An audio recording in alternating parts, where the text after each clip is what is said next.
দাগি চাকরির তালিকায় এবার বিজেপির উপপ্রধান। তালিকা প্রকাশ্যে আসতেই দূরত্ব বাড়িয়েছে দল। এসএসসির অযোগ্য শিক্ষকদের তালিকায় এবার বিজেপির উপপ্রধান, যা নিয়ে শুরু হয়েছে রাজনৈতিক চাপান্তর। পূর্ব মেদিনীপুর জেলার ময়নার বিজেপি পরিচালিত গজিনা গ্রাম পঞ্চায়েতের উপপ্রধান সৌমেন কর। অযোগ্যদের তালিকায় নাম রয়েছে 1485 নম্বরে। সৌমেন পশ্চিম মেদিনীপুরের পিংলার মুন্ডামারি উষানন্দ বিদ্যাপীঠের অঙ্কের শিক্ষক। তার দাবি, তিনি যোগ্য এবং যোগ্যতার মাপকাঠিতেই চাকরি পেয়েছেন, কাউকে কোনো টাকা দিয়ে নয়। এই তালিকার নাম নিয়ে এই বিরুদ্ধে হাইকোর্ট এবং এসএসসির দ্বারস্থ হবে বলে জানিয়েছেন তিনি। তবে দলীয় উপপ্রধানের নাম অযোগ্যদের তালিকায় জড়িয়ে যাওয়ায় যথেষ্ট অস্বস্তিতে গেরুয়া শিবির। বিষয়টি সামনে আসায় দূরত্ব বাড়াচ্ছে দল।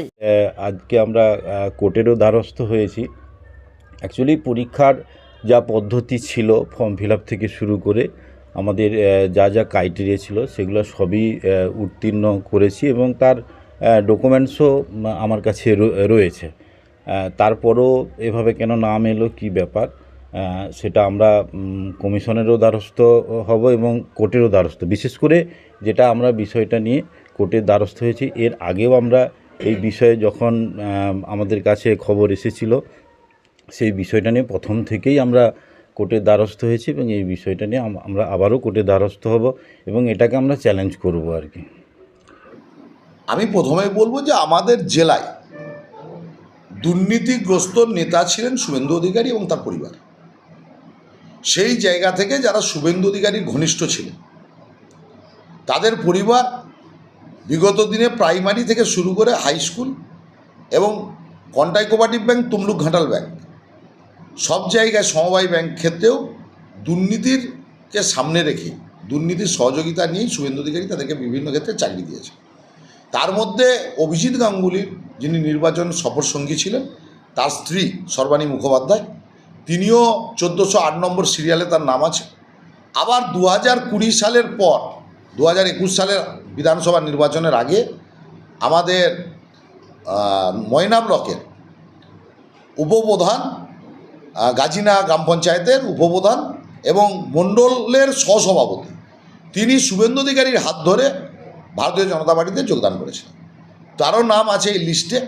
এবং আপনি যদি প্রাথমিকেরও ক্ষেত্রে দেখেন, তার ড্রাইভারের স্ত্রী থেকে শুরু করে তার যারা আশেপাশে ঘুরতেন, তার পরিবারের সঙ্গে যারা কাজ করতেন, তার অফিসে যারা কাজ করতেন, তার যারা সিকিউরিটি গার্ডের কাজ করতেন, তারও স্ত্রীরা কন্টাই কোঅপারেটিভ ব্যাংক থেকে শুরু করে প্রাইমারি বিভিন্ন ক্ষেত্রে চাকরি পেয়েছে এবং সেটা দুর্নীতির সঙ্গে যুক্ত। তো এই দুর্নীতির বোঝা শুভেন্দু অধিকারী করে 2020 সালের 19শে ডিসেম্বর শুভেন্দু অধিকারী অমিত শাহর পা ধরে ভারতীয় জনতা পার্টিতে যোগদান করেছে। আর তার পাপের প্রায়শ্চিত্ত আমরা যারা আজকের দিনে তৃণমূল কংগ্রেসটা দাঁড়িয়ে করছি, মমতা ব্যানার্জি জিন্দাবাদ বলছি, আমাদেরকে তার পাপের প্রায়শ্চিত্ত করতে হয়েছে। দুর্নীতির আগ্রাবাদ শুভেন্দু অধিকারী। আপনারা খুঁজে খুঁজে ময়নার গজিনার উপপ্রধানের নামটা বের করলেন। আপনাদের কাছে জানা আছে এই টোটাল অযোগ্যদের মাথাকে এবং এই অযোগ্যদের তালিকায় আজকে শিক্ষা ব্যবস্থা পুরো জেলে গেছে। শিক্ষা প্রতিমন্ত্রীর মেয়ে সহ শুরু করে কাউন্সিলর থেকে শুরু করে তৃণমূল কংগ্রেসের ছোট বুথের নেতা থেকে শুরু করে সবাই টাকার বিনিময়ে চাকরি করছে।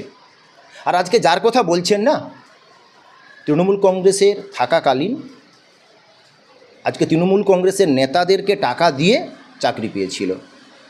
হ্যাঁ, 2023-এ ভারতীয় জনতা পার্টির টিকিটে জয়লাভ করে উপপ্রধান হয়েছে।